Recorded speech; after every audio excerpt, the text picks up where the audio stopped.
হিন্দুত্ববাদী ও মৌলবাদের প্রশ্নে এবার মুখোমুখি হলেন ভারতীয় সাংবাদিক ময়ূখ রঞ্জন ও বাংলাদেশের অন্তর্বর্তীকালীন সরকারের প্রেস সচিব শফিকুল আলম।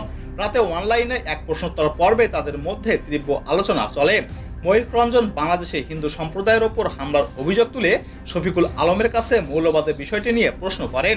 তিনি বাংলাদেশের বিভিন্ন ভিডিও ক্লিপ দেখিয়ে এবং চট্টগ্রাম ও রংপুরের হিন্দুদের ওপর হামলার কথা উল্লেখ করে সরকারকে দায়ী করেন।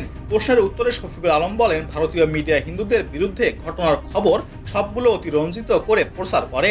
গ্রুপগুলো থেকে ভিডিও ও তথ্য সংগ্রহ করেছেন, সেগুলোর উদ্দেশ্য সম্পর্কে আমাদের কিছু প্রশ্ন রয়েছে।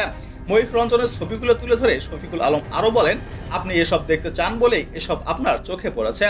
আপনাকে বাংলাদেশে আসার আমন্ত্রণ জানানো হলো, আপনি আসুন এবং নিজ চোখে দেখে যান। আমাদের দেশে আপনাদের মতো হিন্দুত্ববাদীও আছেন। ময়ূখ রঞ্জন উত্তরে বলেন, আমি আপনাদের শত্রু নই, আমি আপনাকে অনলাইনের মাধ্যমে আমন্ত্রণ জানিয়েছি, আমি অবশ্যই বাংলাদেশে আসব।